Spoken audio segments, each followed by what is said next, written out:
All right, now live. Mic check. Everything's looking good here. Everything's looking good there. All right, boys. Today's title is this week's list of misinformation. I made notes. Welcome aboard, man. Welcome aboard. Got my notes ready. Couldn't wait until tonight. I got too many things to say. This actually might go until tonight. I've got so many things to say. I got my coffee and I got a water. Hell, there's even some chocolates over there. We got sustenance as well. This is going to be a long one. Oh, the one guy who came in left. That's fine too. So, this week's list of misinformation. It's just the conversations that I've had across the week where I get information that's twisted. And what's interesting about that is how consistent the misinformation is and how hard it is to get guys to understand the facts. I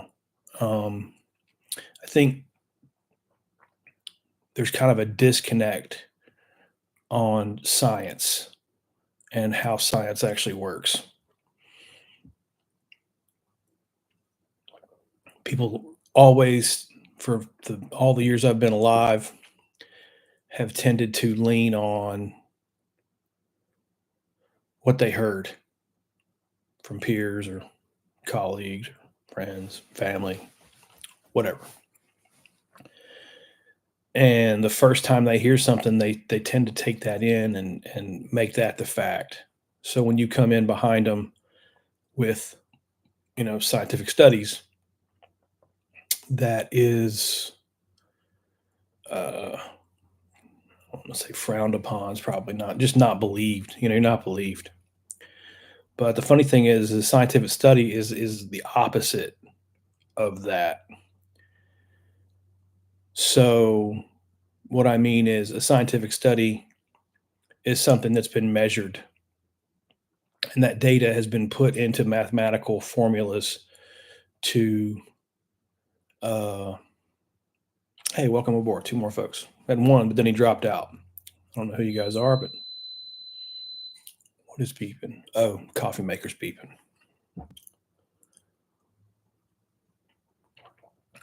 So for you new joiners here, it's this week's list of misinformation. All the things I talked about this week to somebody somewhere. Let's run down through it real quick. Let's see. One of these old timers likes the fact that the bass population is completely overcrowded and starved because it makes the bass easier to catch. Same conversation, is afraid to stock bluegill or do anything management wise because he's afraid the bluegill population will take over. I'll touch on that. Not the same conversation, but similar context. And the studded bass population wants to stock additional forage to help the bass grow instead of just keeping some. Touch on that. Now we move into bigger people with bigger platforms. Always promotes catch and release across a huge platform because it's popular, not because it's right. Being popular is more important than being correct, unfortunately, online in this format. It has to do with money.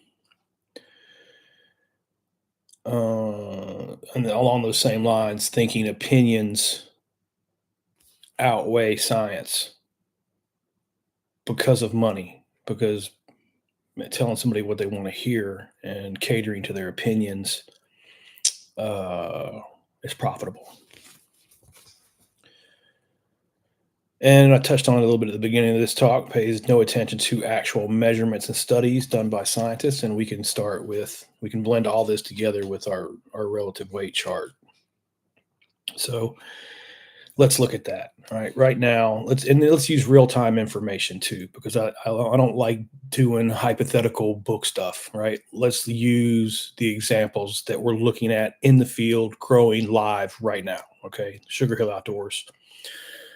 We have 17, maybe a little higher, you know. Maybe we got them to 17 and a quarter is about the longest fish I've seen. Okay, that's an actual measurement. We measured that. And we've measured it several times, not just once or twice. Now, are all the fish in the pond 17 and a quarter? No, no. Some of them are 16. Some of them are 15. Some of those Floridas are back there a pretty good bit. 15 and a half, I think. They're not getting the length as quickly as some of the northerns are. And I think that has to do with genetic traits, aggressiveness. Um, so we could say in two growing seasons, and that's another thing. That's at the end of the list, the growing season, which I can just start at the end of the list and work my way up. That'll work too. Okay, let's talk about the growing season and how that works. We stocked our bass last May, towards the end of May, and fish only grow when the water's warm. So, excuse me. Um,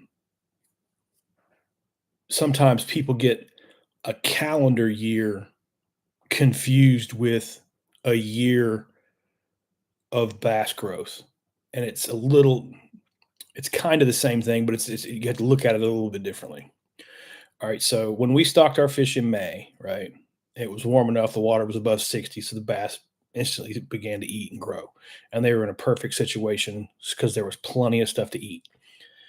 The bluegill had sat there for a year and been spawned in, and those bass took off. Well, those bass grow probably till about November last year. We had a pretty long we didn't have a real cold snap come down, in October, if I remember correctly. And I wasn't even up there, so it could have happened. But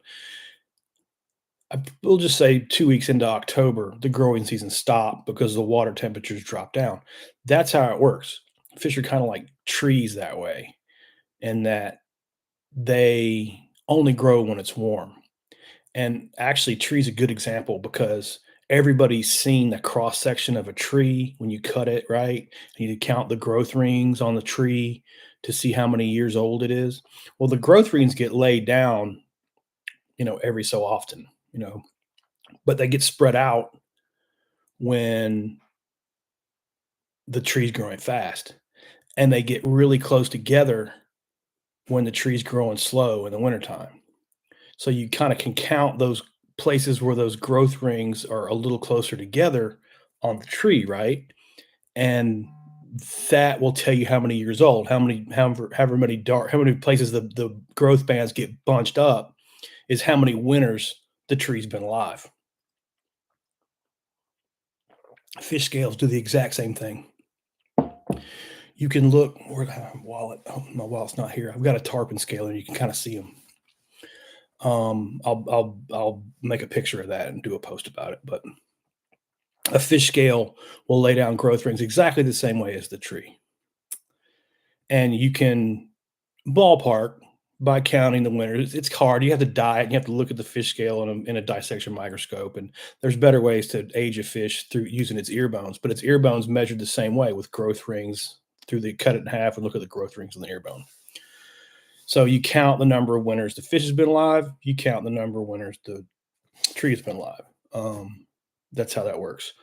So our first growth season for our bass was last 2022, May to October. And then we hit wintertime and the fish didn't grow at all. And then sorry to break my train of thought, I was reading there, Southeast Kayak comes in with, he's always wondered what they're doing with the fish scales. Yeah, man, you can pull fish scales and get some pretty decent data from those scales as far as age. And like I said, if you get a damaged scale or it's not a perfect, it's not nothing what is perfect really, but it's not perfect. It's not the absolute best way to age a fish, but you don't have to kill it either. To get its ear bone out, you have to kill the fish.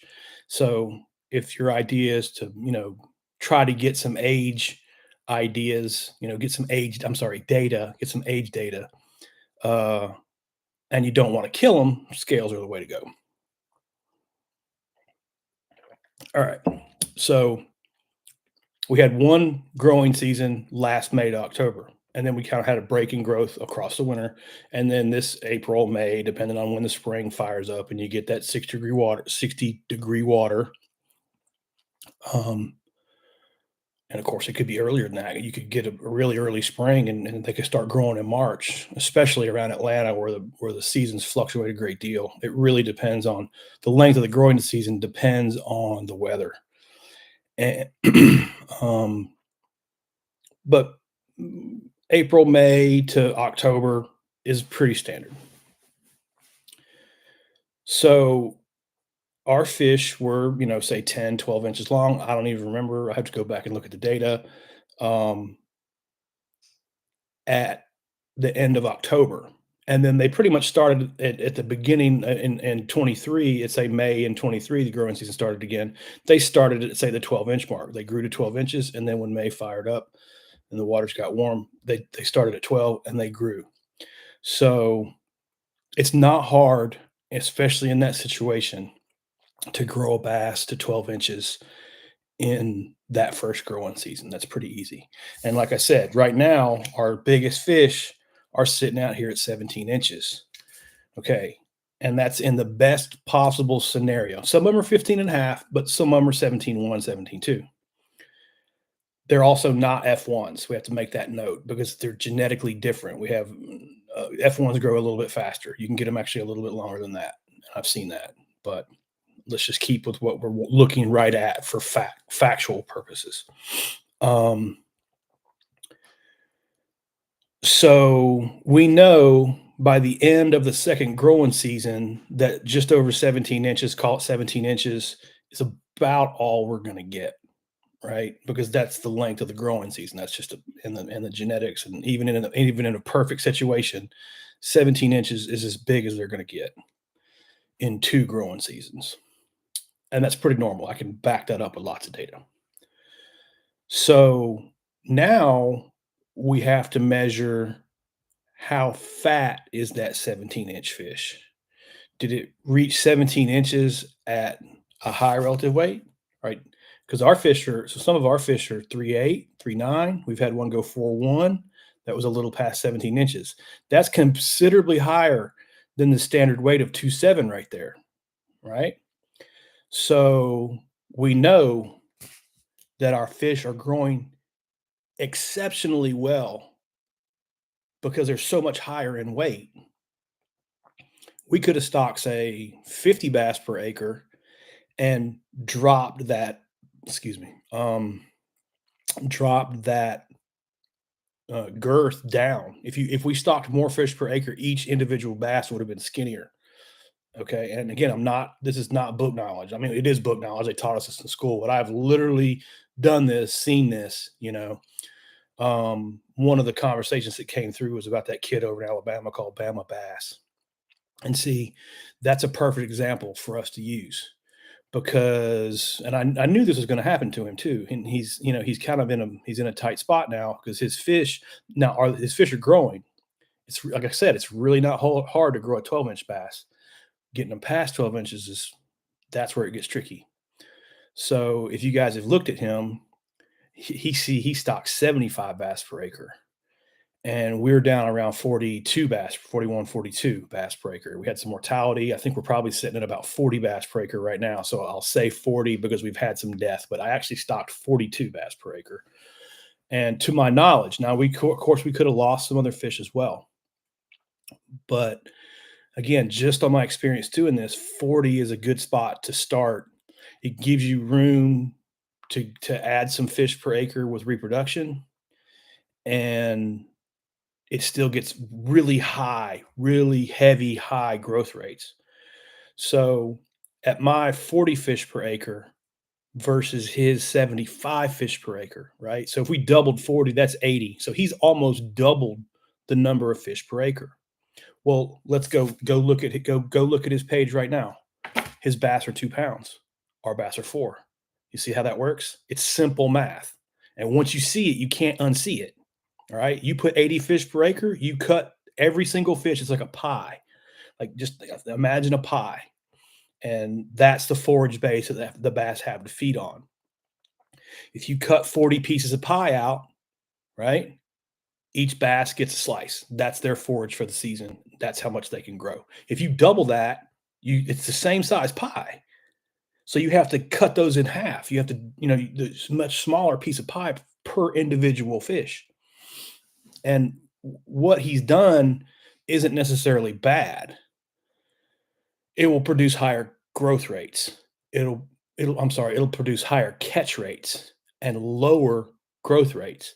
So if you go watch his videos, he'll catch a lot of fish, a lot more fish than I'll catch because he has twice as many fish per acre. But at the same time, just like we've measured, his fish are half the size. That's how that works. You can't get around that. Again, 2 plus 2 is 4. Okay. And that brings me back to where I started on this. All right. Opinions and misinformation that's being spread by pros or old pros or what's popular, but because somebody gets popular and everybody watches that popular guy, and maybe the popular guy is a little bit misinformed. So then the misinformation continues because everybody kind of copies that guy. And I actually strive to Midwest. What's up, my man? Um, I actually really strive to not watch anybody. I try not to follow anyone, honestly. There's a few guys that I do follow, and you guys know who they are, but I can't watch it. It drives me up the wall. That podcast that Milliken was on the other day. Milliken's a good guy. I've been talking to him on DM, and he's a smart dude. He's an environmental scientist. He understands these things, right? Everything we just broke down, Milliken's got, right? He's got it right there. Um, it's much harder. It's easier to understand a topic like this in your head and not be able to articulate it, right? That's two different talents. Much like going fishing is a skill, and managing a fishery is also a skill. And like I've said this many times, you can qualify for the Bassmaster Classic, okay? But that doesn't make you a fisheries biologist. And on the flip side of that coin, I am a fisheries biologist with a lot of experience and degree and all that, but that will never qualify me to fish in the Bassmaster Classic. Okay, that's a completely different job. And I have all the respect in the world for the pro guys who ground it out. I mean, I know how hard that is to do that, um, to be a pro bass fisherman. But at the same time, they swerve out of their lane over into mine. And that's where I get irritated with them. And that's why I can't watch them. That's why I can't support them. Because, I mean, fundamentally, it's just science denial. Okay. It's really not any different than flat earthers or anybody along those lines who, again, go back and see what I just said. This is simple math. 40 bass per acre grew to 4 pounds, 80 bass per acre grew to 2 pounds, right? It's really simple math. And once you see that, and I don't know, I think probably because I'm one of the only guys who spent 30 years busting this down for people, right? I didn't come out of school and then get a job. My job was to help dudes who who had ponds and didn't have pond degrees. So I've been a friend of mine, Kevin. I don't know if you guys seen the video. I was fishing with Kev out west. I always go out west and trout fish with Kev. He's a good dude, and he is a college professor. and he teaches. He's really helped the page a lot. He teaches. His dad was a professional cameraman, shot big time movies like Burt Reynolds, like Sharky's Machine and stuff like that back in the day. Um, so Kevin got to go with his dad and learn how to run a camera, how to film, pull focus, be a camera assistant and a boom assistant and a professional cameraman. He's got all that in his head, but he's also great on a computer and editing, and he got a job teaching. So he's been teaching now for ages. He's probably 20 years now, I guess, maybe longer. Um, but Kevin has helped the page a lot. Kev, if you're watching, appreciate you, brother. Um, I had a point to that. I'll find it again. It'll come back to me. Um, Dadgummit, it was a good point too. Let me just change my frame of mind here, and I'll remember it. Midwest, what's up, my friend? I can't respond to you back. It's the YouTube is terrible about you'll make a comment. You can't have a comment chain going on YouTube. I'll make a comment and then you'll respond, and then because I don't really see which one of those posts is your comment. Like it's really hard to remember which video you commented on, and it doesn't take me back on the repeats when you post. It's not a good place to converse YouTube. If I found I'm doing something completely wrong, which is completely possible. But yeah, unfortunately, our Bulldogs did lose last night, man. Alabama looked good. I mean, Alabama always looks good, and they're a tough team to beat. But I'm proud of those boys. They've done a good job for a long time. 29 wins in a row. Um, that's a that's impressive, and you can't win them all. And I'm with you, man. I was kind of wanting to see Michigan, although I'm pretty sure Michigan's going to give it to everybody. It's my name. It's Shan O'Gorman at gmail.com. ShanOgorman at gmail.com. So, anyway, let's go back to the misinformation. I've lost the point that I made about bringing Kevin into this, other than the fact that he has helped me immensely with my editing and helping me understand, you know, how to kind of climb up on YouTube. It's incredibly difficult on YouTube. It's different. It's a different ball game. Uh, you done with Instagram? Yeah, I'm kind of done with Instagram too, man. I mean, I don't want to leave my people hanging over there, and I do get guys who pay me over there as well. And I only make like $1 a month on them. I don't. I'm not.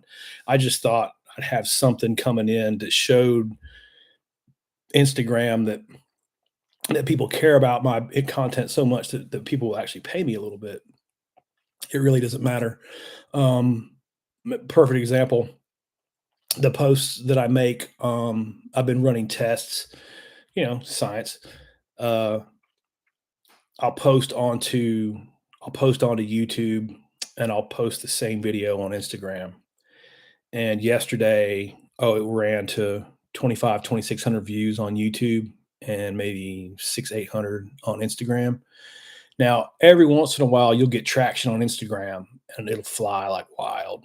And I don't really know why. That crazy video about that salamander the bad video that I posted. I mean, it seems to be the funniest thing too, man. The worst freaking videos get the most interaction. And I was trying to throw that thing back and I didn't even really film it that well. And it was just bad, but have had so much experience with Instagram and I go, you know what? When it's bad, it's usually good for views. And it actually is. I think people watch them 2 and 3 times trying to figure out what I was doing or whatever. And it just drives the algorithm. And that thing's been viewed like 20,000 times over there. And I've had some go 200, 300, 400,000. One of them went 4 million, and it was not a good video. Got 4 million views, but it was not a good video. So I don't know. That's the problem, I think, with all social media. I'll say something just brilliant, right? That I think is like, man, that's one of the smartest things I've ever said. And like 50 people see it. Um, anyway, back to the point. This week's misinformation. So we covered growing season and we covered our growth rates. And one thing I want to touch on that too is next year when so we're going to start with our biggest fish at 17 inches, right? Because they grew out to there. They're going to just chill all winter time. And what it is their metabolism slows way down.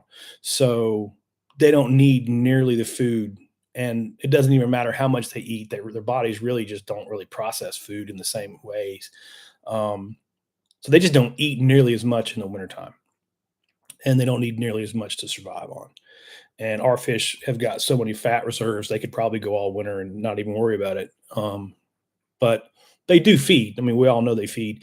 And we all know like jerk baits in the wintertime will draw a reaction strike. So it's not that you can't catch fish in the wintertime because they're slower. It's just tougher and different.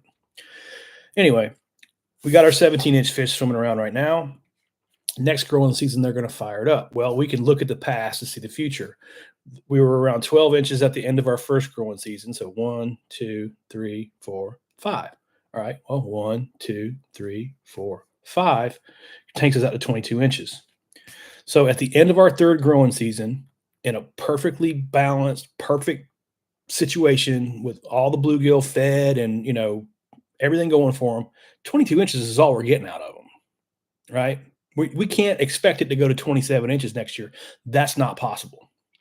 So what I'm getting at is length is an incredibly accurate indicator of age because you can't get it to grow any longer in that period of time. We'll be into our fourth growing season. At the end of our fourth growing season, when we add another 2, 3, 4, and we're out here at 25s, and we got some of our fish at 25 inches. All right, now we have the capability of busting 10 pounds. You're never going to break 10 pounds usually before like 3.5 into that fourth. You'll be into your fourth growing season before you see fish break 10 because it takes that long for their length to get that long. You usually don't have like you won't have a 10-pound fish on an 18-inch bass. Like that can't happen. They can't get that fat. It'll usually be like in most like normal situations. If you've got a freaking nature situation, if you've got 10-pound fish under 24 inches long, and they're rarely going to be under like 22 and a half. Like, I don't think I've ever seen one much heavier that's be packed full of eggs and stupid growth rates in a perfect situation. But in like a normal situation, like 24 inches full of eggs in a good lake or good pond, that's probably going to be and again, let's look at it, it's pretty easy. You come out at 24, our standard weight is 8.1. Well, you pack a 24-inch bass full of eggs, it's going to be 10 and a half. And it'll lay those eggs and drop back down to that, 8.5 pound range, right? So the length of the fish is a good indicator of its age, provided it can grow. Now, you can have a situation, and a lot of our lakes are this way, where the bass are not longer than 12 inches. And that's because they're stunted. They're not gaining the protein they need to put the inch of length on, and their bodies know that. So their bodies don't put that inch of length on. Their bodies stay smaller. They can stunt themselves. It's a natural process. And if you think about it, it's really smart because genetically, if most of the time bass aren't in an ideal situation, most of the time their bodies will adjust to the size of the forage base that they're in. See, that's the thing. People think it's the size of the pond they're in, and the size of the body of water they're in. But that's where they get confused because it's the balance of the fishery and the amount of forage that they have. And generally, larger ponds kind of or larger lakes naturally balance themselves towards a good bass population a little bit better than smaller ones. So again, it's combating some misinformation there. So now we've got if our bass have enough food to grow to 24 inches, where on the girth are they? Are they at 8.1? Are they 8.5? Are they 9? Is it before the spawn or is it after the spawn? Right. So I'm talking 8.1 after the spawn. If I'm full of eggs at 9.5, I know, well, he's full of eggs or she's full of eggs. So that's going to lay eggs and that's going to drop back down to standard weight. Okay. So that's a logical conclusion I can come through by using this math. right? Not a guess, not a and again, are you at 7, 9 full of eggs before the spawn?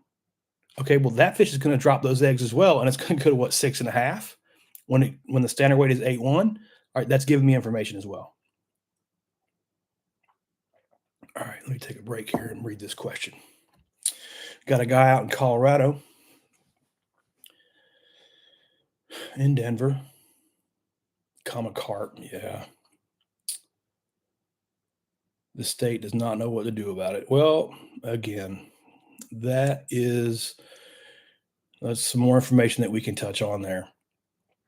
People just point right at me, and they've done this to me my entire career. Um, they can't do anything about that. Um, I'll give you again. Let's use a real world field example. I had a 30-acre pond with common carp, and it was in, I believe that was in southern North Carolina, but it's been a number of years back. I could be wrong. Anyway, it's in the southeast, and we go do an electrofishing survey, and the only fish that came up were carp. So we spent days. It was a 3-man, sometimes 4-man crew. We'd rotate. I ran the boat. I'd run through net guys, netting those carp out. I don't know if you were in here for the beginning of it, but again, the fish population is like a pie. So the more slices of pie, the more fish you add, the more slices of pie you have to cut, the smaller each individual pie, or the smaller amount of each individual forage. And that doesn't just apply to bass. So where you have common carp problems is you've got 15, 20, sometimes 30-pound carp that are rooting the bottom, eating the insects, eating the worms. Well, that's a primary source of forage for bluegill, the most important forage you have in a pond or lake. So if you have a 30-pound carp, you just removed that carp because it's just there alive in the water, just took away 30 pounds of something else. And it's usually bluegill or forage fish because it's feeding on that end of the food chain. It's not feeding on fish like bass, right? The second problem you get with carp is they're so big that they're not forage for bass anymore. So you're taking that piece of a pie, that piece of forage that you could have 30 pounds of nice, 2, 3, 4, 5-inch bluegill. 30 pounds of those is an immense amount of forage, but instead you have one 30-pound carp that the bass can't even eat. Does that make sense?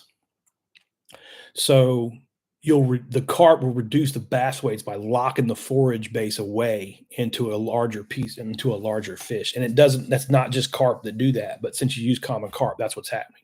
Like the tilapia in the lake behind my house are doing the same thing. The tilapia are 5, 6 pounds. Fortunately, we have a lot of bow fishermen that come out and shoot them. If there wasn't somebody out there putting some harvest on those tilapia, this lake would not be producing the bass that it's producing because the tilapia would be locking the forage into bigger fish, taking it away, from shad or shiners or bluegill or whatever else is out there. So to fix that 30, we didn't really fix it either. That's the other thing you think. People are like, oh, I'm gonna go catch some fish and fix this. No, you're not, because it's a cycle. It's like a wheel. It's going to come back around on you. So we told the man with the carp lake, drain the lake, kill everything in the lake, start the whole fish population over without the common carp. Now we have something that's corrected. Now we have something we can manage and fish and go forward with. People never take that advice.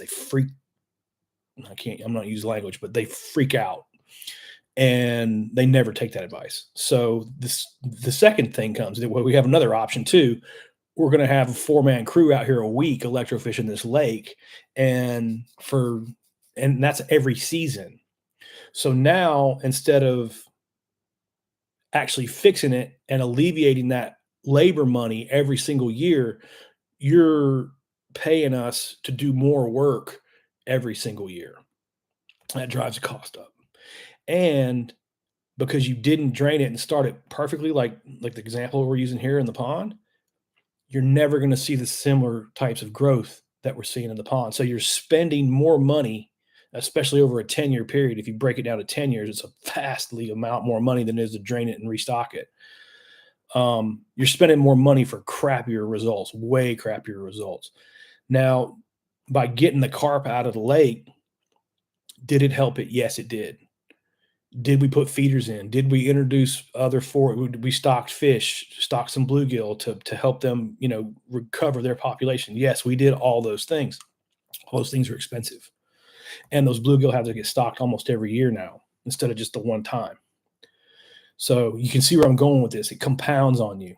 And if you also look at this another way too, from a lake manager business perspective, that is a more profitable way to manage a lake than draining it. So you'll see a lot of guys not even give that drainage option because they want that consistent money going all the time. I hope that answers some of those questions. Now, to touch on pointing fingers at the DNR, that's a 10,000 acre lake behind my house. If you want to go out there and try to harvest enough fish out of that to make a difference, you would need an electrofishing boat out there all year. The state doesn't have that budget. They can't get rid of the common carp. It's an overwhelming amount of work. Like it can't be done in a bigger lake. So that's the part that I see where the guys are kind of on the DNR. Well, you guys should be doing this and you guys should be doing that and you guys should be doing this. Well, guess what? This, that, and the other are impossible to do. Like you might as well get a magic wand, wish on a genie bottle because none of those things are happening because you don't have the field experience to understand that they don't have the man hours or capability or even a place to put all those fish. Like I said, we were out there, I think it was like 5 full days, 3 to 4 men per day, 8-hour days.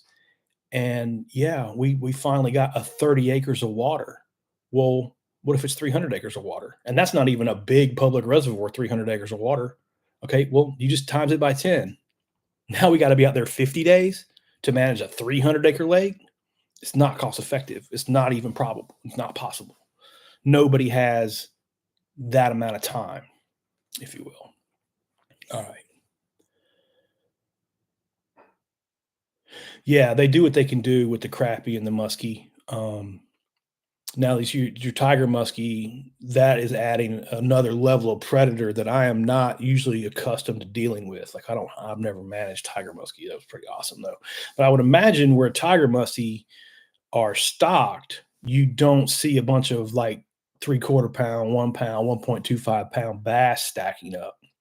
So there is a situation where they can add a level of predator above the bass population that will feed down on the bass population and stop this stunning process that catch and release always creates. Because again, I'm used to managing ponds where in the South where bass are the top predator. And if you catch and release bass when they're the top predator all the time, they're going to stunt on you most of the time. All right. That's just I've seen it too many times with a shocking boat. That's why I can come on here and talk about this stuff because I've really witnessed it in the field many, many times. And yeah, see, losing big is he's saying we definitely don't see an overcrowded small bass population where the tiger muskie are at, and you wouldn't. And see, because those guys are smart, they know. All right, and the exact same pie piece. Okay, so the piece of the pie for the tiger muskie is everything, right? All the fish in the lake are their forage. They can get down that massive gullet of theirs. So that's a bulk of the fish in the lake. So you'll see the same things though.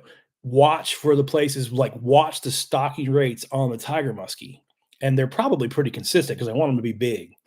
But if they stock just like we just described with the bass population, if they stock twice as much tiger muskie, the tiger muskie will all be half the size because that forage base is limited. Just like a pie, if all of us, how many are here? 5 people are here, and we've got a pie, and we cut 5 pieces of a whole pie up. We all have plenty to eat. When 10 people come in here, all our forage gets chopped in half. That's exactly how it works for the fish too. All right, losing big is saying it state netted 60 miles. Yeah. Yep. I mean, they have nets are a good way to harvest fish. Gill nets are very, very deadly effective. They're illegal for a reason. We even got in trouble pulling them with game wardens and stuff for scientific purposes. Those guys would pop a stroke at us for having gill nets, and we were legal. We never got any trouble or got any tickets or stuff, but we certainly got stopped for several hours because they didn't get the memo back at the office about the gill nets that we were going to be running for scientific sampling.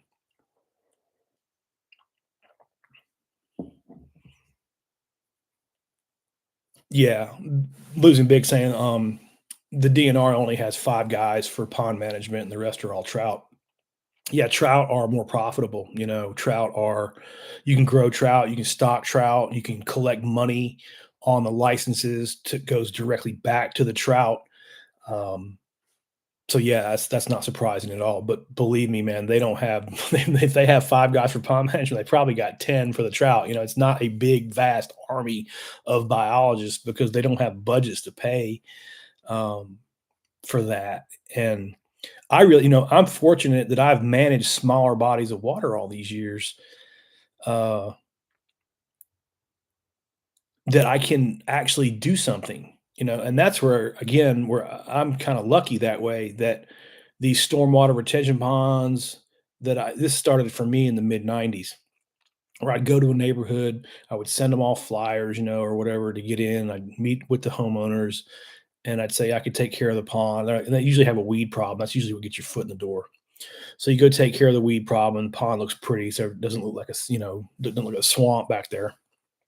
And I'd say, okay, for an extra $1,000 a year, I can manage the fish population too. I just need to cover my labor hours and a couple guys I need to help run a shock survey, and I'll have some report time.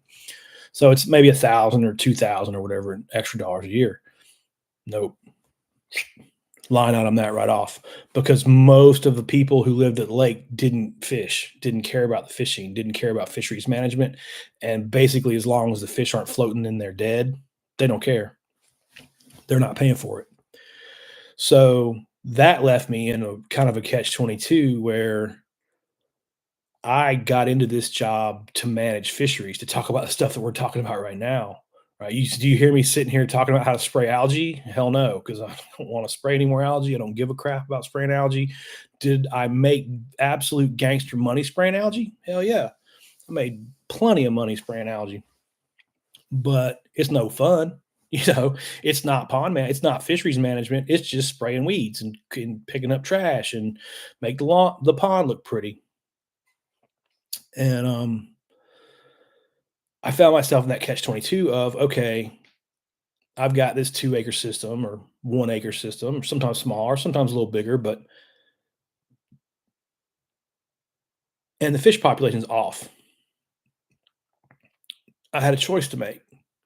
I could pack all my gear up when I got done doing my algae treatments or my water tests or whatever they're actually paying me to do, and I could leave and go home. Or I could do what I love to do and really probably not make any money, not even getting paid for it, but it's what I wanted it to do. So that's what I did. And I'm like, all right, let's go take 40 bass out of this 2 acre pond and see what happens next year. And that's what I would do on the sly. I go out there, fish, get done doing my work. And then I catch 5 bass. They're on my slot limit, which right there, these red numbers are usually your slot limit on stunted bass populations. And that's why those numbers are red. Those 5 bass go in a cooler. Next time I go out and catch 5 more, 10 more, whatever, get to my number of 40, and then sit back and watch and watch that system. And that's how I got here. So even most of the fisheries management that I did, I wasn't ever paid for it. That's just the nature of our world, you know. Um, Midwest has a good question coming through here back on the feed. Let's look at that. Do you need to adjust your length expectation for age based on climate? I assume Illinois bass have a huge metabolism slowdown. Yes, you would definitely need to adjust that. I would probably pull.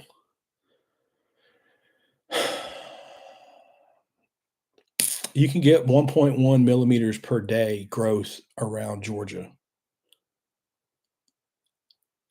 And that's I'm gonna have to do math on that. I can't have to convert that to inches too. So it's like 7 millimeters per week,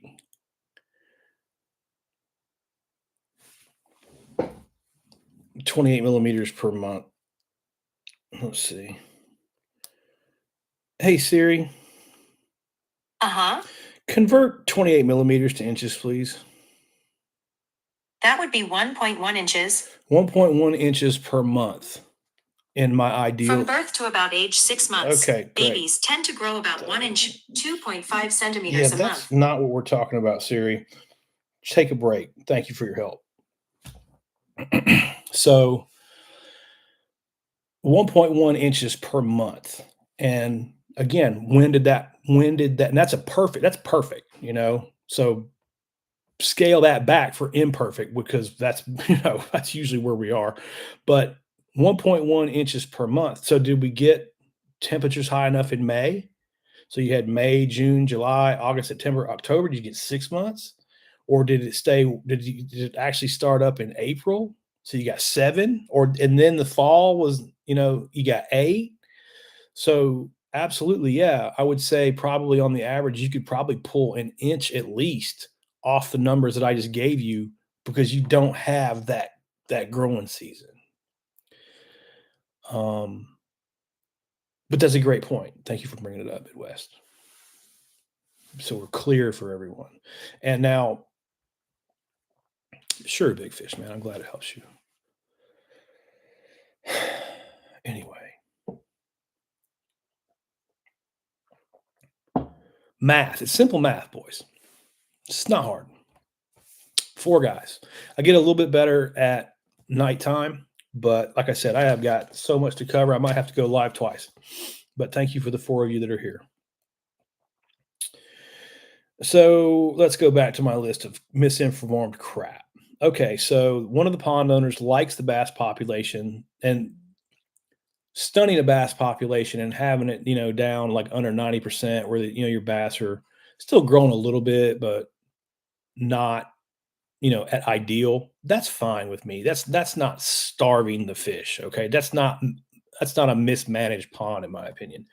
I'm talking about the ponds where the bass are like skeletons. All of them are 10, 11, 12 inches, just really small and all are really skinny. Um, that's where I'm going when I start getting, you know, kind of irritated. But that being said, the man said he likes the bass population the way it is because when the grandkids come down to the pond, they always catch fish. And that's okay. Like I said, if the bass are not just anorexic, totally starved, terrible looking fish, I don't have a problem with that. You want to manage your bass population to be a little bit higher in numbers for higher catch rates. I'll do that all day. I've done that all day. Done that plenty of times for dudes. But then I tell them like, okay, so you got the grandkids, right? And they're just learning how to fish. So it's really better. And also having the feeder at the pond is also better because it congregates all those bluegill around the feeder. So all the little kids have to do is go just, throw worms or crickets or whatever right there by the feeder. And they just catch bluegill till they're tired of it. It's no challenge. It's not hard. And that's the idea for short attention span theater for short people. So that works beautifully, and I don't have a problem in the world with that to get kids interested in the outdoors. That's what it's about, dude. And if the kid can go down there when they're a little bitty kid, 5 to 10, 12 years old, whatever, and just pound the fish easily, I got that's no big deal to me. That's what the pond was built for. That's what it's there for. But again, now are we move let's move to like the bass are trying to jump out of the water at dragonflies. They're so hungry. Okay. That's the problem that I have. Okay. When they're so skinny and starved and stunted that it's really inhumane. And that's what I'm trying to teach guys. Let's find out where that line is, right? And again, we'll see it right here on these measurements. The 14-inch bass in a stunted pond will be a pound, not a pound and a half. Okay, that's getting to the point to me where it's a third of its body weight is missing. All right, that's pushing it for me. You're getting into like inhumane territory there. Let's pull some fish out. Let's even this thing out. And that brings me up on another great point too. It gets to a point on us like everybody assumes, all right, I've got more fish per acre, so that each fish is hungrier, so I'm going to catch more fish. But that's not exactly true either, because it gets to a point where the fish are so hungry, they're so starved that they don't have the energy to hunt and swim. And they get extremely dialed in to exactly what they're eating. What they're eating is usually about that big, the brand new reproduction coming off, whether it's bass reproduction, crappie reproduction, bluegill, whatever. They're eating stuff that's about as big as my thumbnail, right? And they're just crushing it as soon as it's born. So every spawn is just smacked the hell out of, and the bass are just eating enough to stay alive. All right, that fish is actually pretty hard to catch when it gets to that. This 14-inch fish is 0.8 pound, half its weight, half of what it should be. You sometimes you'll have those fish will be you'll see it too in the way they fight. You'll hook them and it's just like reeled in a wet sweat sock. They don't have any fight to them at all. It's because they don't have the energy. They're starved, you know. And the problem we have with our bass populations is they're too damn tough. It would be way better if they were sensitive like trout and just died. Bass don't die. They're like zombies, man. They can live. Like I've seen bass in terrible conditions staying alive, and it's really kind of too bad that they're that tough because if they died and they floated, oh, then that gets the people going, going. It's like, oh my god, all the fish are dead, and that's the kind of the trigger that people need. And a lot of times too, you'll see it usually around the spawns. You'll see crappie die. You'll see bluegill spawns. You'll see spawning stress kill bluegill a lot, and you'll see spawning stress kill crappie a lot. And then a lot of times with those homeowners associations, I would go back to them after the crappie died. It's always in the springtime. It's always like March, April. Whenever the crappie spawn fires up, and they die. Oh my god! And then again, misinformation, and it's always the same misinformation. It's always septic systems have ruined the lake and are poisoning the fish, or a chemical spill. It's usually one of those two things, or both those things sometimes blended in the same amount of nonsense. Somehow they manage to do that. Um, and I'm like, no, no, no, no, none of those things happen, guys. Look, it's mid March, okay? The crappie are spawning. They're up on the edges. They're up on the beds. You can take this jig, go down the dam, down the riprap with a crappie jig, and watch how many there are still there. All right. What's happened is your crappie population got stunted, right? Just like we're talking about, just like a bass population gets stunted. As a matter of fact, guess what I have right here? Ta-da! Crappie numbers too. You can measure them the same exact way. Your crappie population gets stunted. That means each individual fish has less forage to consume because their population is too high. Each individual fish wants to spawn, wants to put on eggs, wants to have babies. The combination of the low forage and the egg production kills them, and a bunch of them die. And watch the panic attack happen. And it's actually better. Like I said, I've made more money around crappie death because they actually died. And I'm like, look, guys, I told you you needed $2,200 a flipping year. You've got $1.5 million in this homeowner association extra every year because I sit here and listen to these stupid budget talks all the time. And you can't spend $2,000 for me to do a survey to tell you, hey, guess what? Your crappie population is stunted and you run the risk of having the fish kill in the fall. And then guess what magically happens? The $2,200 a year materializes for me to go out there and manage the fishery properly. I have done this so many times. Like I said, boys, the stupid repeats itself like a wheel, like a Speaking of that, let's go back to the list of stuff we had to talk about this week. Where are we at? 54. Like I said, man, I might be here till dark tonight. I got such a list of crap grievances I've been dealing with. The guy who liked the stunted bass population was an older gentleman, and he was also afraid that the bluegill population would take over. Well, that's some old school. You can tell he's older when they talk that way. So, how does a bluegill population take over? It certainly does not take over when it's full of stunted bass. I can tell you that. That never happens anymore. So, he's going way back in time to probably like the 70s. And I know this is a fact too because I talked to some colleagues, and they managed the ponds around Atlanta back then. Now, I went all around Atlanta from the mid 90s on doing electrofishing and pond surveys and stuff like that. And almost all the ponds are bass heavy. What's the difference between the 70s and the 90s? There's one major difference. It's fishermen's ideology. In the 70s, you think those dudes were throwing fish back? My grandpa went fishing, and there's pictures of my grandpa all over through the catalogs. What is he doing? Holding fishies out of the cooler, in the cooler. They go in the coolers where they go, right? They don't go back in the lake in the 70s, right? But you fast forward 20 years to the 90s, where do they go? They go back in the lake. So we're dealing with two completely different mentalities that the fishermen have changed. Okay. Go back and look at the guys holding up 10-pound bass in the 70s and early 80s. Where are those fish now? They're not there because you can either have one 10-pound bass or 10 1-pound bass, but you can't have both, right? And we got 10 1-pound bass. So that means we have no 10-pound bass.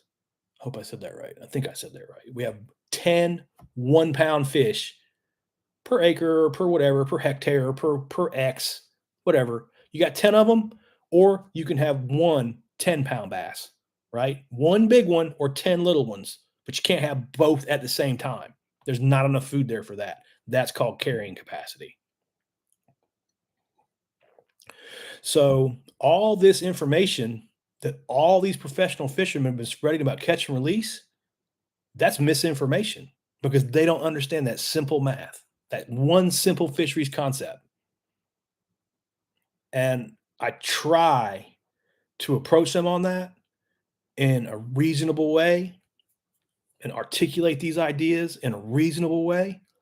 And like I said at the beginning of this thing, you can qualify for the Bassmaster Classic. It doesn't qualify you to understanding this stuff because you didn't learn it, you didn't study it, and you haven't measured fish ever. Okay, and no matter how many relative weight calculations I run for crappie, that is not going to qualify me to win the Bassmaster Classic. Not going to happen. I guarantee they will cook my doors off. Any one of those fishermen will outfish me left, right, and the other, every way possible, because it's not the same job. I look at it like this. You guys watch NASCAR? You ever notice how there's NASCAR drivers and there's NASCAR mechanics? The mechanics don't get in and drive. That's me. And the drivers that drive fast around the track don't get out and start turning wrenches in the car. That's them. Same thing. Same thing.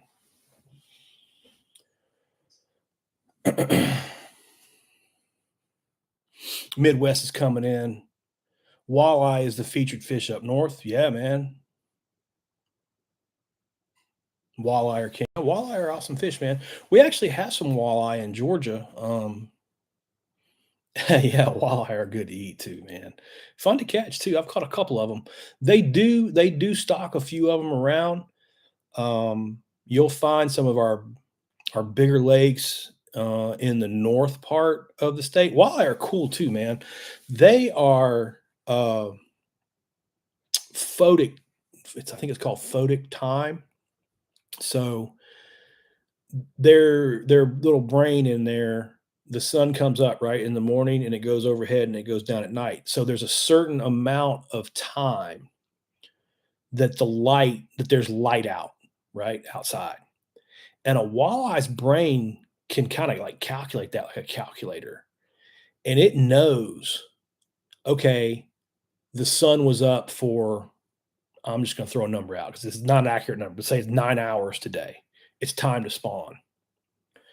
So the photic time, the amount of light it goes in because the fish can always see the light. They don't even have eyelids to close, right?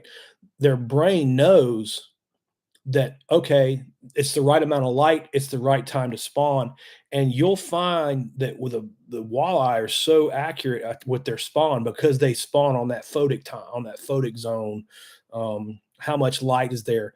And like in Georgia, it's usually like third week of March, but the walleye spawn will be incredibly accurate and incredibly the same time every single year because they do it on not on water temperature at all, but on the photic time that their brain just knows, like it's just like a genetic thing. It just triggers and they know. So that's when you'll find them in Georgia most of the time because the populations are so small and they spread out all over the lakes that you just kind of get a random one, here and there on a crankbait or something.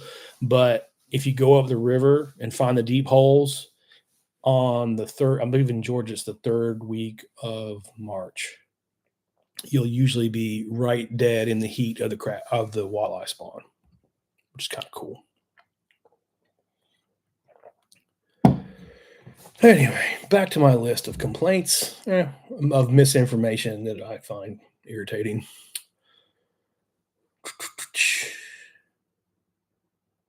Oh yeah. So back to the stunted bass population. This always happens. They want to stock forage to feed the bass. What are you stocking to feed the bass? And any of you guys have been watching for a while know me. We have not stocked any additional forage into our 2.5 acre example pond at Sugar Hill. Okay. You have not seen me put any crawfish or prawns or golden shiner or anything else. I take all that money, right? And I put it into high quality fish feed and I feed my bluegill. So I have bass and what bass eat and what bass are eating in that pond are also consuming high protein feed and growing at a staggeringly high rate. Like, again, though, excuse me, let's look at that population because if you guys see my feeder in my videos, right, you've seen how many bluegill are around there. Well, how many bluegill are about hand size and how many are two hands? You don't see any two-hand bluegill, okay? But you see a crap load of one-hand ones, right? And there's a reason for that. And that reason is the bass population is lower. Therefore, the bluegill population is higher. Each bluegill, since it's higher, remember our pie, we have more fish. Therefore, each individual fish gets less to eat, and that includes the feed that I throw to them. So I'm capped the size of the bluegill that I can grow. And that's not to say that I'm not going to get a couple of 2-pound bluegill in the pond, because you will. You'll get a few. But the bluegill population is so high, and the natural feed and the natural and the feed I throw and the natural forage that they consume is there's so many fish picking over that you're just not going to get that many. You're not only going to get a few bluegill that get really huge. Most of them are going to get to that perfect hand size. And then my feeding of those perfect hand size fish bulks them up. So instead of them being like, say 0.4, 0.5 pounds, now they're like 0.8, 0.9 pounds. And the bass are getting a 2-for-1 special when they consume those fish. So I've gotten a perfect size bluegill for my bass to eat, and they can't stunt because the bass are there. And that goes back to this old timer. He said he's afraid the bluegill population will stunt. Well, stunted bluegill populations happen, right? We got a lower bass population. If we continue to lower that bass population down, we harvest too many fish because, like I said, back in the day, in the cooler, right? Straight in the cooler. So if you have a good day bass fishing in a smaller pond and you really whack those bass down here, now you've gotten to the point you've knocked it so far out of whack that the bluegill population does stunt. And what that looks like is there's so many of these little bluegill, they'll be about that big, and there's so many of them that the bass can't guard their nests, and the bass eggs get eaten up. So, and then you lose your bass population. So that's what happens when you way over harvest your bass, right? So go back, and it works just like a seesaw. As the bass population rises, the bluegill population decreases, and I would say that's probably what most of our lakes are looking like right now. So the bluegill population has been dropped down to the point where it'll keep these bass alive, but it won't keep them growing. That's a stunted bass population, and the problem with that stunted bass population is again, those bass don't die. Those bass don't there's nothing outwardly like emergency wise. Where do we see that? Again, we see that in the numbers. We see that in the math. Okay, because this can stay like that forever. And most of our lakes have been this way 30 years. And I know that not because I went to college. I know that because I drove 1.25 million miles pulling an electrofishing boat across 10 states. That's how I know that. And that's where I get really irritated with these so-called pro guys who keep practicing the catch and release, preaching that crap because they didn't measure and they didn't electrofish and they didn't do what I did at all. And they're not qualified to speak on it. And they're not giving me the respect that I deserve, even though I give them the respect that they deserve for being good fishermen. So, m- but for me as well, becoming overly emotionally angry won't help me. Like, that's not the way to communicate with anyone. So I have to be very careful not to let my emotions and that it's because disrespect. You don't respect me. You don't respect my degree. You don't respect any of the work that I've ever done. You don't respect the fact that I've been coming online for 5 years, teaching all these people for no money, for no monetary gain whatsoever, just to try to help people understand what pro bass fishing and what those TV fishermen have done to our fisheries, which is screw them up. The worst thing we have going against healthy bass are bass fishermen 90% of the time because they don't listen to this stuff, even though it is the simplest math. I can't make it any simpler for them. All right, got another question coming through. What type of relationship do they have with each other? What do they benefit from each other? He's got a biology degree, so he's curious. Um, is that Rahani? Are we talking about a relationship between bass and bluegill? I'm gonna riff on that. I'm gonna go with that, and if I'm wrong, if you that's not your question, just put me another, clarify what you meant there. But so, okay, yeah, he's saying yes. So it's a symbiotic relationship, right? Um, I'm dealing with man-made reservoirs and man-made ponds. These are not natural environments. If you want it to be natural, take the drain out, take the dam out, let it go back to a stream or a wetland or whatever it was. Okay, I'm dealing with man-made systems, and in man-made systems, we have man-made stocking strategies designed by scientists. So there was a guy at Auburn University, and his name was Dr. Homer Swingle, and you can Google him, check him out.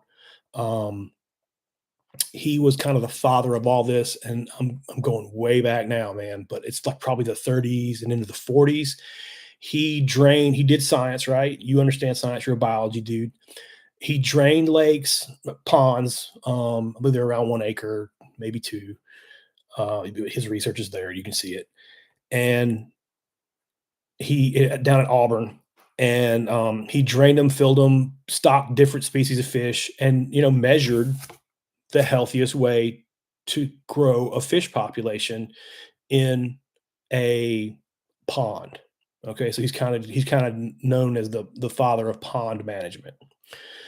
But that's really important information to understand because pond land management and lake management are not that far apart from one another. Lakes are more dynamic and bigger, but he came up in his research. He came up with the bass bluegill because bluegill spawn monthly when the water's warm.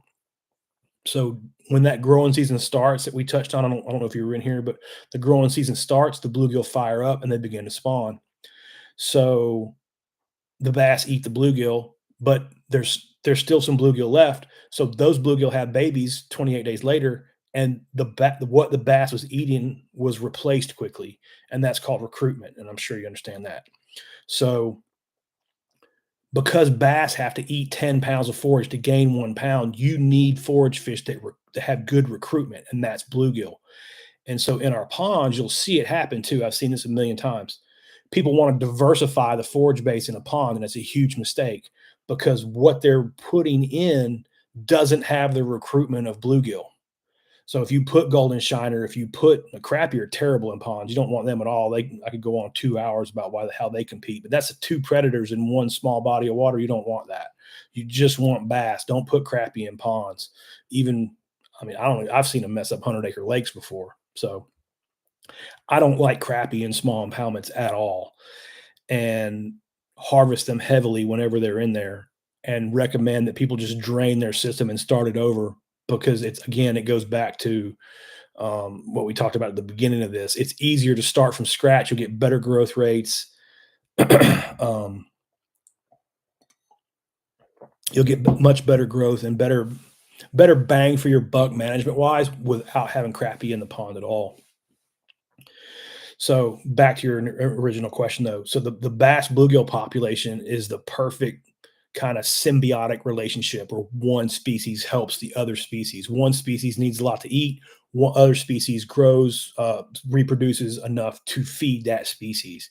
And that's what I've been able to capture in Sugar Hill Outdoors is I know where to put the bass population, and in turn, it it sets the bass population is what sets the forage base. That's the part that these dudes don't get. They think there's an unlimited supply of forage and that all bass grow at the same rates. And that is again, that touching on misinformation, that is the furthest thing. You got to get that out of your mind. You got to think about that forage base like a pie, right? And it's a limited amount. And the more pieces of pie that we cut, the smaller each individual pie. So all I've done is perfectly set my bass population up to where I know by feeding the bluegill and keeping my bass numbers in the sweet spot, I'm going to get maximized growth rates. Okay. It's simple freaking math, dude. 2 + 2 is 4. And it's because of the carrying capacity. It's because in Georgia, that carrying capacity is low, naturally a bad limestone. Sorry, I'm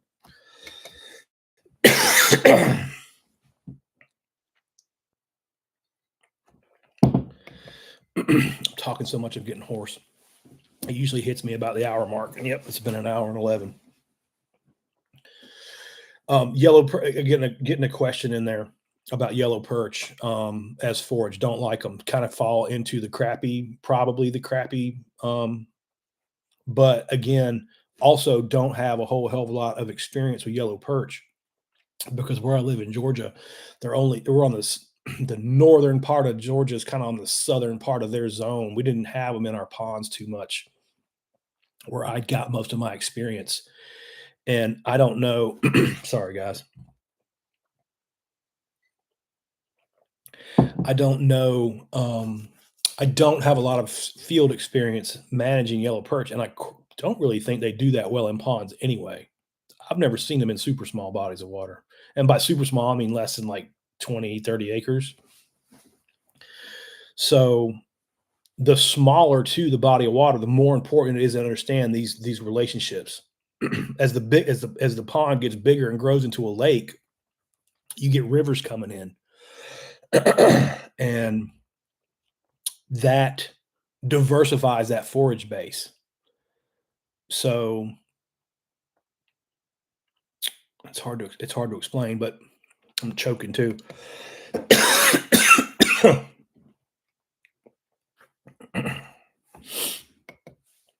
Let's try to take a break for a second.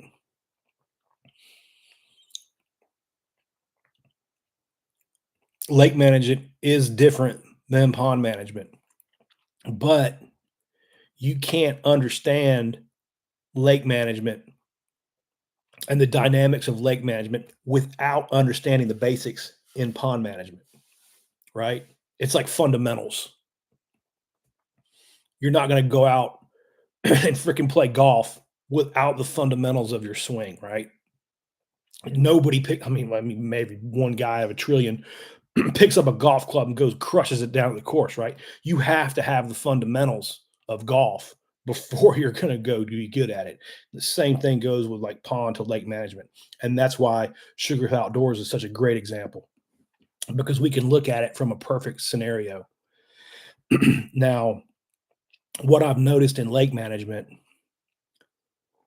you will get these growth rates that we're getting in the pond on new lakes as well. They'll be growing at these same exact rates, even though it's a hodgepodge of fish, and there are shiners, and there are crappie, and there are shad, there are all these other species of fish.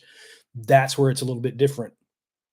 In that diversity doesn't hurt you in a lake; it hurts you in a pond, though. And again, combating misinformation is the topic for today. I see that more than anything else. Oh, I'm gonna put this in my pond. I'm gonna put that in my pond. I'm gonna put that in my pond. Whoa, whoa, whoa. No, you're not. Unless you're gonna have a terrible pond. Like how many guys we got bass in 2 growing seasons to 4 pounds. And I do that all the time, right? It's just you guys haven't seen it except this one time. I can do this over and over and over again. And have.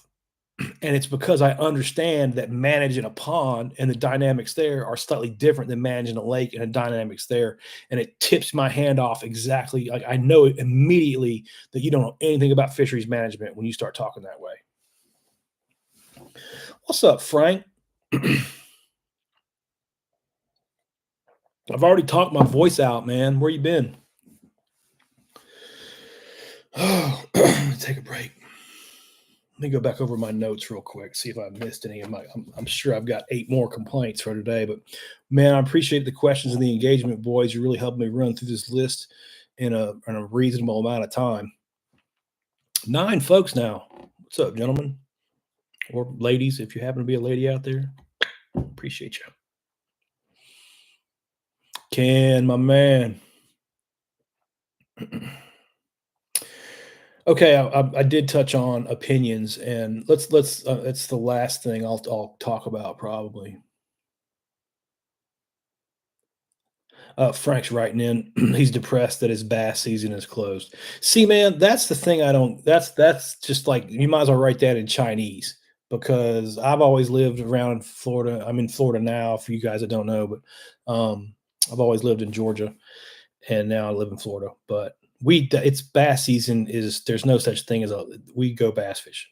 That's it. It's like, unless you go hunting. Hunting season closes, but bass fishing doesn't ever close here. And that's nice. Boys, I've talked my voice into just choking to death again. But you know what? From my perspective right here, even though there's only 9 of us here today right now, I appreciate every one of you guys. I think today's discussion was by far the best one so far. We I feel really good about what we just talked about. Really good, and I wish there was 900,000 of us to listen to this, because I'll lead into my final point, and then we'll just shoot the breeze for a minute. Opinions. Nothing that I've said here is my opinion. My opinions look like the opinions that you see on YouTube and the opinions that you see on television have been the same opinions for the last 30 years that I've been watching all this stuff, 40 years. Um, I have been a bass fisherman for 43 years. That's putting some age on me, isn't it? I can remember not stealing, but taking my grandfather's. He had worms. He had passed away when I was a little kid, but he had some tackle left around, and there were man's jelly worms down there. And I was a kid down there, like getting the man's jelly worm to go bass fishing with. I was just 6 or 7 years old. So I've seen this for a long time. Yeah, man, sure am, Ken. This will go up onto the list. It'll go. All the lives are on a playlist. And if you look on the page on YouTube, you'll see playlist right there. And that's the easiest place to find all of them. And the nice thing about the playlist too, just FYI, if you mute your phone at night and hit playlist, one video will play right after the next video, right after the next video, right after the next video, and run my viewership hours way up. That's the good thing about playlists. It doesn't play my video and then somebody else's. It plays all the videos on that list. So I put all these lives into that live playlist. You can watch them all. And like I said, man, if you got any questions, I'll be glad to chill with you. I know you wanted to ask me some questions, man. So whatever you got. But back to the point that I was trying to make, opinions. So I could see their point from a professional, and like the podcast we were talking about on Instagram.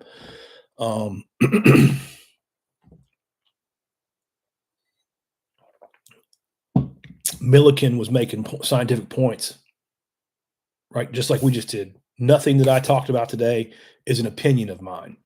All right. These are facts based in science, based on my job, based on how I got paid, that I learned in school. None of this is my opinion. And my opinions look just like the opinions. I can remember very vividly at 19, 20 years old, standing at the University of Georgia. I can remember the day I was standing there when they told us that crappie are bad in ponds. And I'm like, what? But I've never heard any of this stuff before. The teacher just kept, Dr. Gilbert just kept talking, just kept talking, just kept talking. And I'm just like, man, I've never heard any of this stuff before, ever, you know? And the one difference I can say about me and most of the guys giving their opinion that I see still to this day, the same opinions getting circulated, is I certainly did not tell Dr. Gilbert that he was full of it or stupid or, whatever, negative thing, because I had never heard that information before. I was the other way. I was like, this guy didn't become a professor. He didn't get a PhD in fisheries management because he's stupid. Okay, that's not how that works. And I can say 100% that everything that they taught us about these numbers, and when we talk about this math and measuring fish health, is absolutely accurate. It's not wrong. The first thing you'll see is the guys want to attack these numbers. Oh, well, that doesn't apply to me because that's a big lake, or that doesn't apply to me because I'm up north, or that doesn't apply to me because blah, blah, blah, blah. Yeah, it does apply to you because this is science, right? That's just how it is. Like we talked about earlier, maybe you get an inch or two less per growing season, but it still doesn't change the relative weight, the weight relative to the standard.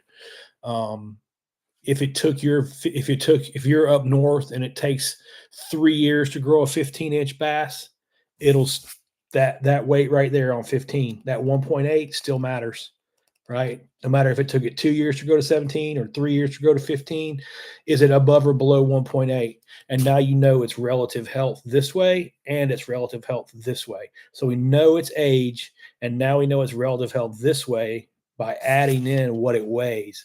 That's basically what relative weight is giving it a mathematical calculation to its girth. I hope that makes sense. I think I said that right. Yeah, a mathematical calculation to its girth. And so instead of taking the girth measurement and saying, okay, a 20-inch fish with a 20-inch girth is healthy, I'm saying a 20-inch fish that weighs at least 4.5 pounds is healthy. It's the same exact thing. I just don't know those girth measurements and don't even like them because this is how I do the math. And I know I can explain this because this is what I've been doing for 30 years. All right, let's go through the questions here. Yes, I'm going to post the video, KVD.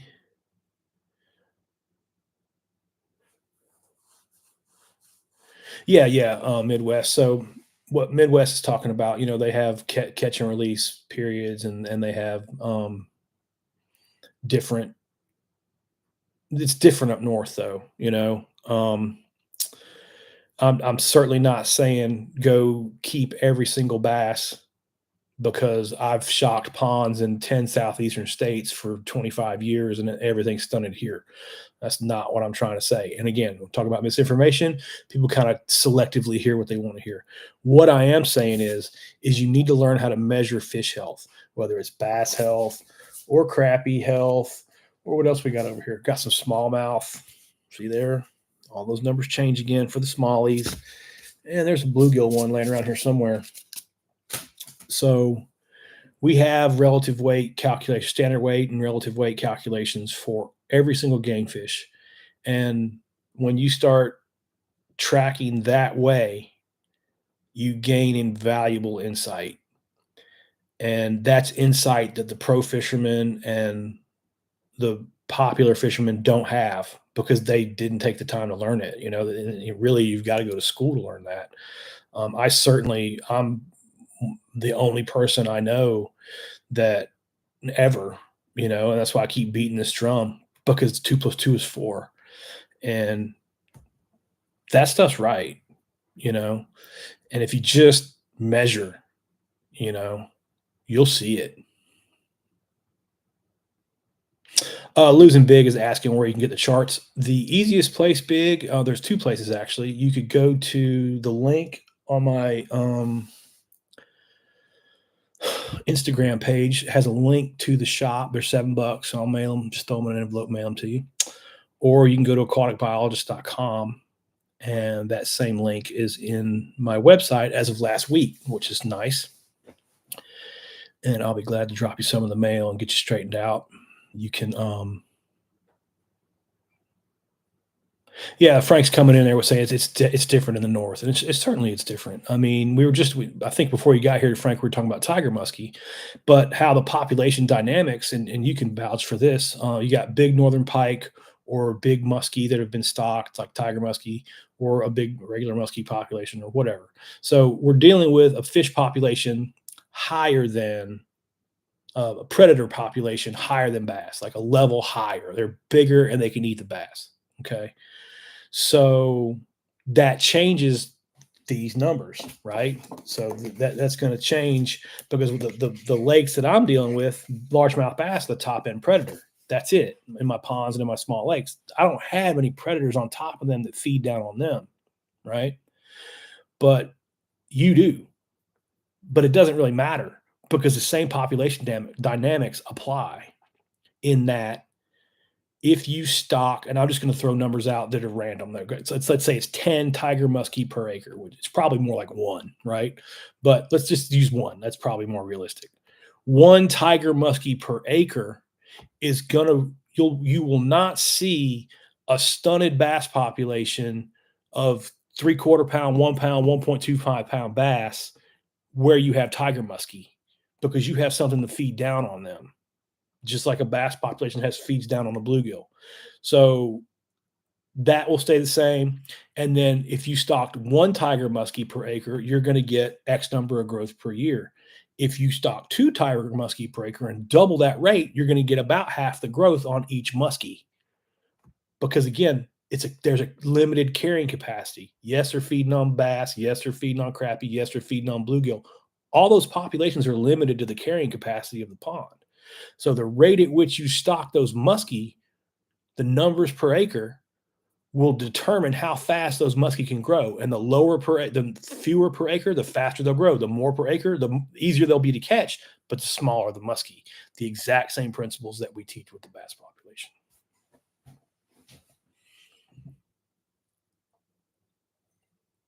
And that's why, even though we're not talking about specific species of fish with our Sugar Hill Outdoors pond, we're not talking about muskie, we're not talking about any of those fish like that, but the population dynamics still apply, and it's still the same general idea. All right, Ken's coming in. His problems in Massachusetts, Rhode Island, pickerel. Yep, we have some pickerel here too. Load up your ponds, do they?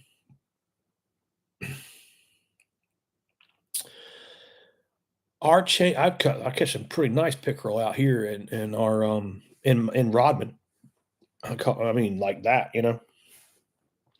They're cousins to the pike, and they're fun to catch, and they're really good to eat too, just like pike. I've had some northern pike.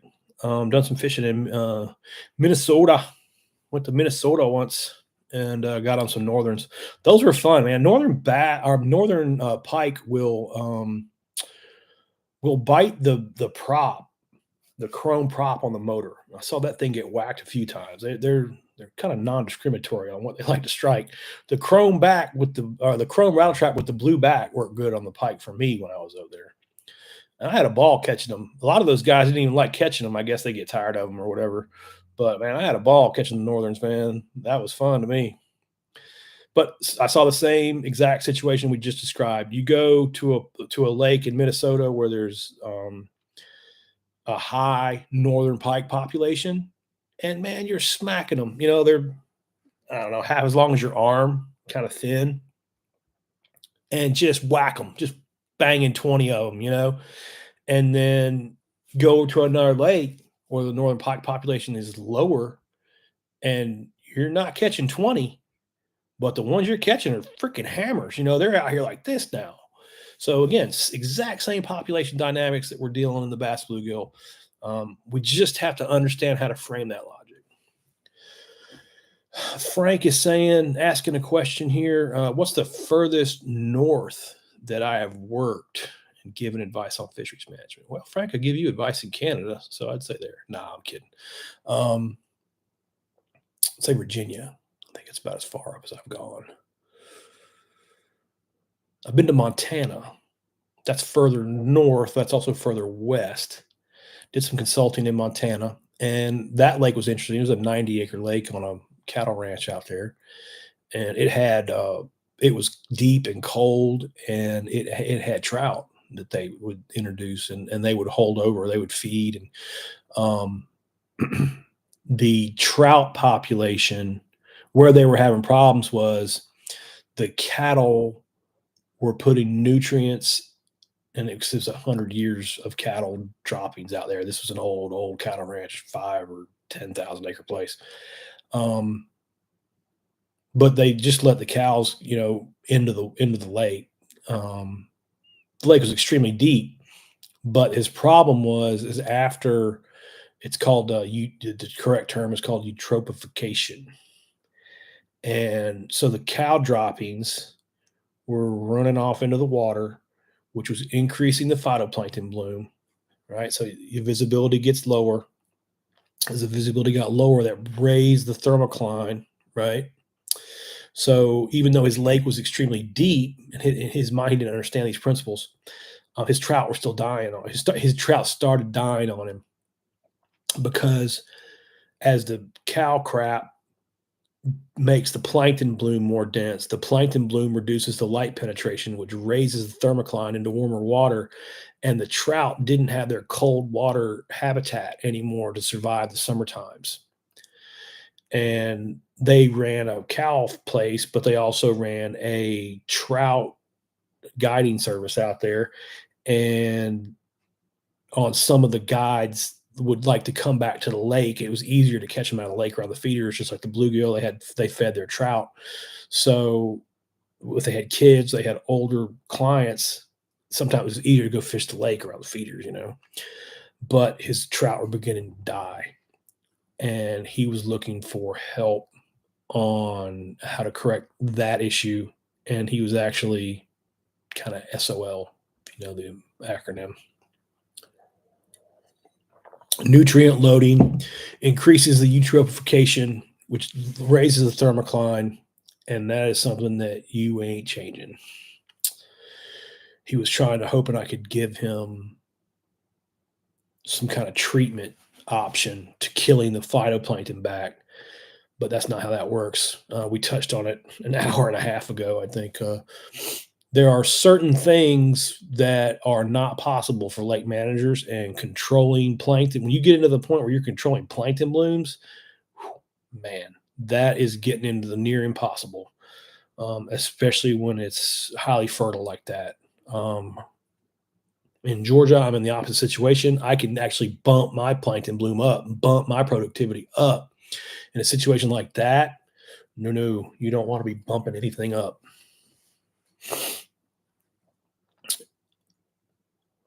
All right, Frank's got me one here. Says the pike and walleye keep them going until June.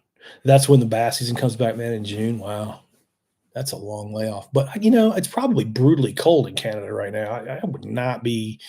You're talking about pike and walleye. You're going to be drilling holes in the ice, aren't you? See, I don't know if I'm into that either. I've never even been ice fishing. I did one time stand on a frozen pond in Georgia. It got brutally cold, probably about 10 or 12 years ago. And it froze over enough that I was brave enough to step out and stand on it just for a second and then step back off. It was literally like one step out there, one step back. I didn't walk out or anything. Steelhead, yeah, that would be awesome, man. My buddy Kevin out west catches those things. Those are cool. Midwest says he gets carrying capacity.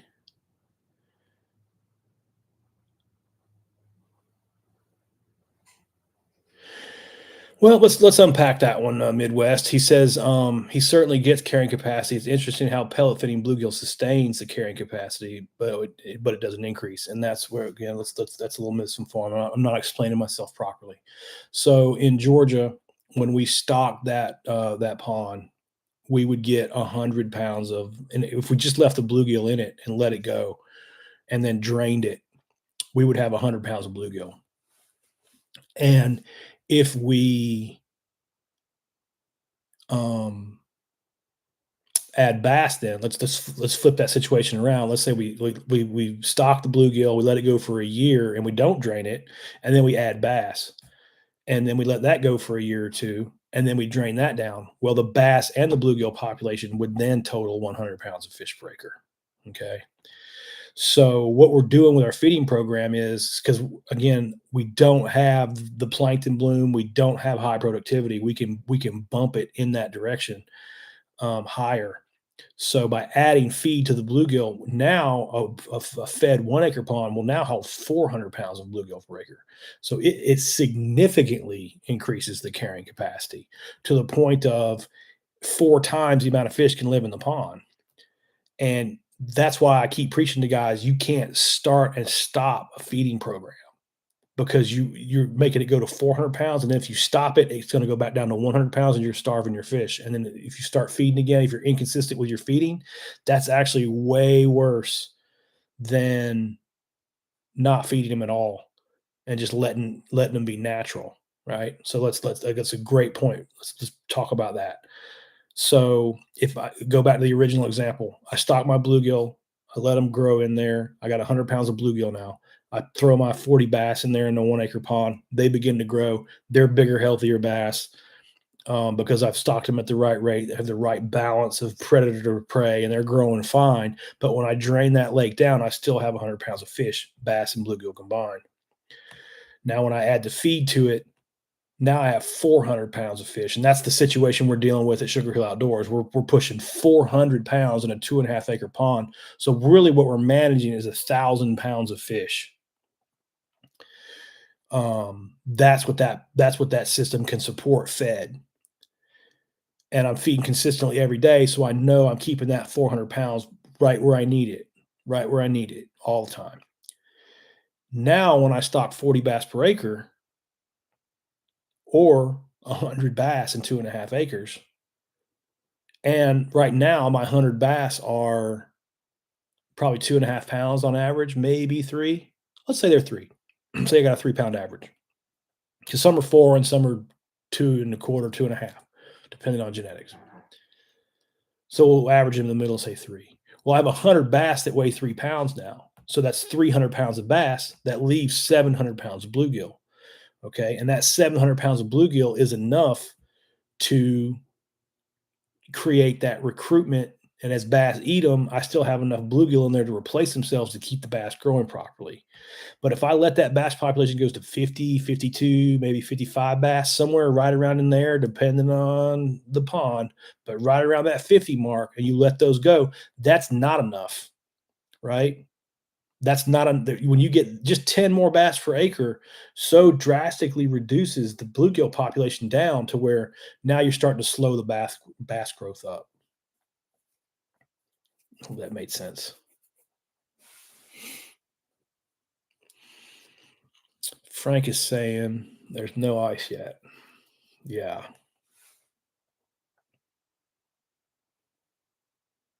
At the 42nd parallel. Okay.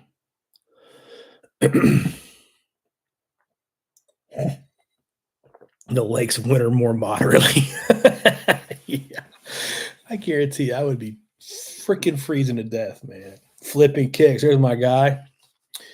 He's flipping kicks is a cool dude, man. I met him the last trip up to Georgia. Um, type your name in there, dude. I'm sorry. you're gonna be flipping kicks because that's what your name is on Instagram. I forget your first name. Sorry, brother. But he's got a pond that I stocked many years ago in Buford, around Sugar Hill, Georgia. Um, and oh, you're good. All right, cool. Um, I'll learn it. I promise.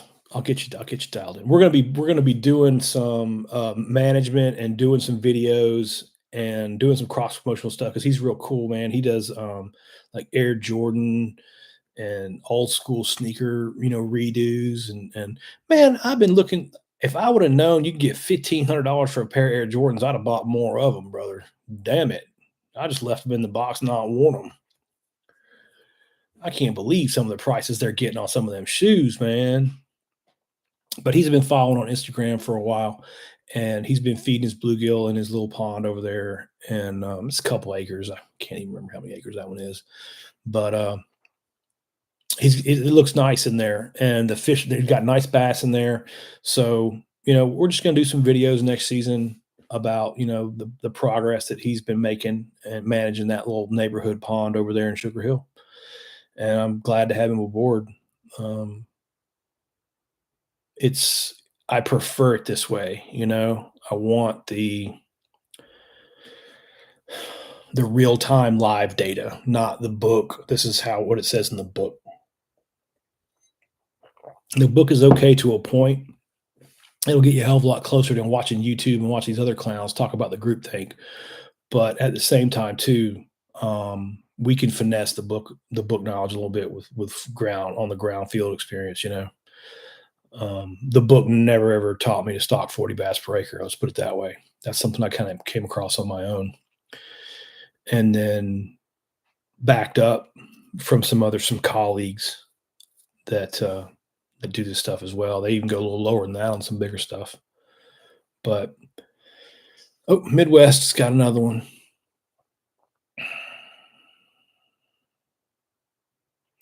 Oh, I should read this out loud. It would make sense to everyone. As an undergrad, Central Michigan, we addressed dairy pastures, negative impacts on rivers. Yeah, oh yeah, yeah, yeah, yeah, yeah. Eutrophication and sedimentation. There you said it. I did. When I was at Georgia, I was fortunate when I was there to know what I was going to be doing. I started getting ponds before I even left school and was managing ponds a little bit, and I knew enough, like from my dad and just growing up around having to work for a living. Um, I needed as much experience in the field as I could get. So one of the things I did in school was anybody who needed any kind of fish sampling help, I went, I helped them. And one guy, Dale Jones, Dale still follows me. He's been following a few years now. I'm glad to see him. He was getting a PhD in something smarter than I can even talk about, but he needed help sampling fish in 36 streams in the Southern Appalachians twice a year. And it was so much work that it actually turned into a paying gig. It didn't pay much, but it paid us, and I took anything I could get, especially being able to make $6 an hour sampling fish versus $6 an hour, slinging burgers or whatever I was doing. And so I got to do a lot of stream sampling, and we noticed that Midwest, we noticed that big time, like around agriculture, where the cows go into the stream and break the stream bank down and cause erosion and cause sediment to cover the rocks.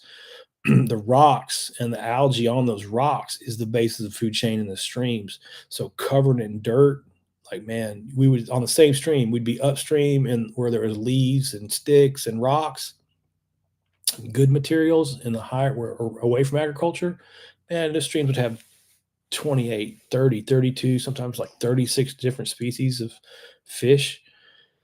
And then you get into down by the agriculture, man, it'd be like all cyprinids, all minnows, 6, 8 species that just decimate the diversity of the stream, the agriculture and the sediment. It's unfortunate, and it kind of gets a pass too. There's not too many rules around agriculture. It's one way in Georgia you can kind of skate around any environmental regulations like that. There's a lot of environmental laws, but if you want to build a pond and you're doing it for agricultural commercial purposes, you'll get the permit. If you want to build a pond for just sport fishing, you probably won't.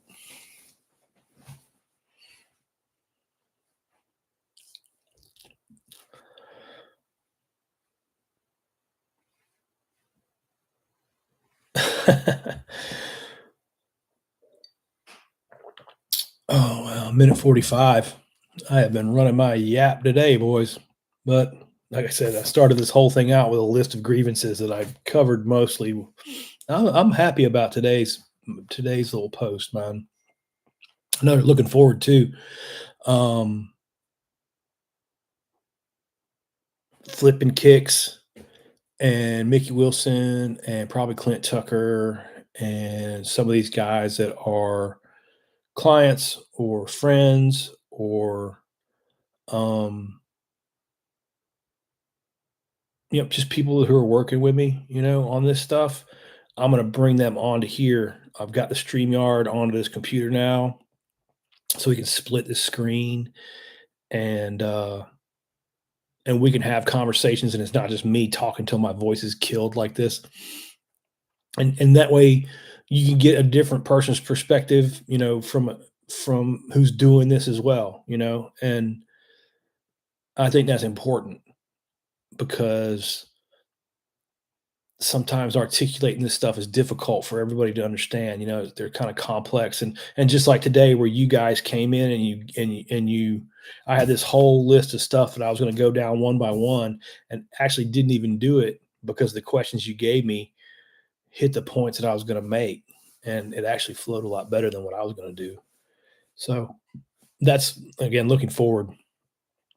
That is what I am going to go towards, and we can use the platform again, like flipping kicks, man. We can do like a collab thing where we promote the tennis shoes and stuff, and he promotes the fish stuff, and it works out for both of us. Getting your name out there a little bit better. I certainly appreciate you guys following along and listening. Yeah, Midwest, you can come on here too. Absolutely. Hey, limited undergraduate and conference in conservation is vast amounts more uh, experience than what's floating around very popular on YouTube right now, you know, and that's where I want to be. I want to be where the rubber hits the road. I certainly I try to make it a point to say, okay, I'm giving an opinion now, and today I didn't say that very very often. Um, because I haven't given any opinions. I try to hunt out here where the facts are, and I think we might have touched on it. I can touch on it one more time. I think some of these guys, like especially watching Milliken's podcast the other day, boy, that was tough to watch because you know he's given scientific facts. He's given scientific measurements, at least. Maybe if you don't, maybe facts not the right word. Maybe because and that's the nice thing about science. We measured it this way, right? Just like we measured these largemouth bass, we measured it this way. Well, if we find a better way to measure it or a different way to measure it, as science, we can change that. We can change our mind. And it's all based in math anyway. So math, that's the nice math's a constant. So, and then so he would make Millikan would make the point of a mathematical he's mathematically correct. Like they did a survey, they which means they collected enough data points so they could run statistics on those data points and prove with a confidence interval that they're probably about 99% accurate with this data. Okay. It's not just going down to the boat ramp one time and seeing somebody cleaning fish and going, oh my God, they've ruined the lake. No, that's not math. Okay. That's perception. And then in further, when you hear those types of arguments, oh my God, they've caught all the bass out of the lake. Well, again, we just did an hour and 49 minutes about how we need to be keeping more bass out of the lake. That's a measurable fact. So to continue beating this catch and release nonsense that is just outdated, and quite frankly, we've gotten this way because the guys with the biggest platforms have brainwashed everybody with this catch and release to the point that people are shamed for keeping any fish. You've just ruined the fishery for keeping a limit of bass. That's not true at all, right? If catch and release was such so important to our bass fisheries, there wouldn't be slot limits. There wouldn't be limits. There wouldn't be creel limits. There wouldn't be the biologists tell you right on the sign at the lake how many fish you can keep. You know, and that's not made up. That's not an opinion. That's measured. And their samples, that when they go out and they do their electrofishing, they collect their data, all right, and they come back and they put those numbers into a formula, and that's where they get those numbers from. They're not just guessing randomly, right? They have going back probably almost 100 years of data now to know, all right, we can support this much harvest, we can support this much stocking, we can support, whatever.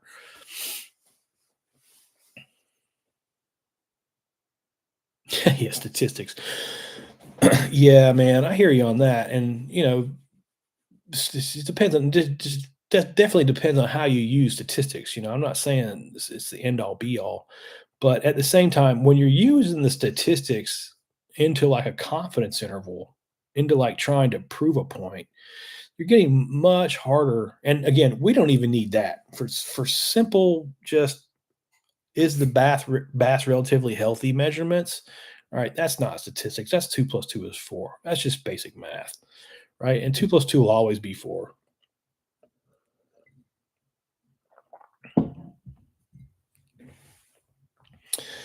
Yeah, I hear you on law and policy, and like I've talked to some dudes, man, about that kind of stuff. Um, Again, once you get into the public realm, you have so many other outside influences. And again, that's why I really like managing private lakes, private ponds, because if I say, all right, we're going to go take the shocking boat out there and we got to get 200 bass out of there. We didn't break a law, you know, to go get 200 bass out of a lake at a 5 fish limit per day is a hard thing to do, you know. Whereas if you got an electrofishing boat and you go get 157 of them out in 4 hours, right? And you just cut that down, and now you got to go get 40 more with your fishing rod across the whole season. Right now, you have a more manageable job to do, you know. And it being private, I don't fall into the you just broke the law by harvesting the fish. I can promise you though, like look at the post that Oliver made. He's going out there out west in the California Delta, and the biologist out there is telling them you can keep all the bass you want to keep. You should probably keep every bass you catch to correct the situation that we have out here. Because again, they do have a limit. They do have, they don't have an unlimited and it would be even difficult trying to you could how I can't even explain how to, get people to understand this. How can you explain to California keep every fish you catch? You think anybody's, I mean, 95% of the people are not going to even be listening to that, you know? So the uphill battle that we have to swing this back into a more moderate type of a place is a struggle. I don't know if it'll ever happen, and I'm certain that the public lakes in Georgia that are stunning with bass are going to stay stunted with bass. You're not going to fix a 10,000 acre stunted lake. We covered this earlier in this talk. You just moved into the place where it's an unkeepable number. Even if all the bass fishermen at every tournament kept every single 1 pound bass, you probably haven't kept enough to even make any difference on 20,000 acres of water, Because you're talking about 400,000 bass that need to be removed. It's an unwinnable fight.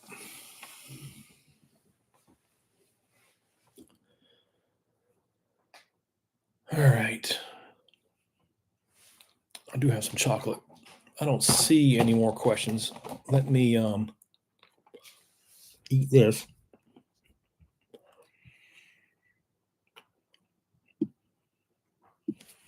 Scroll back. Scroll.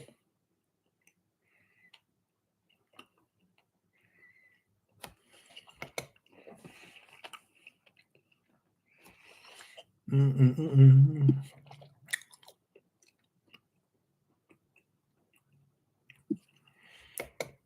All right, boys. I don't see anything I missed.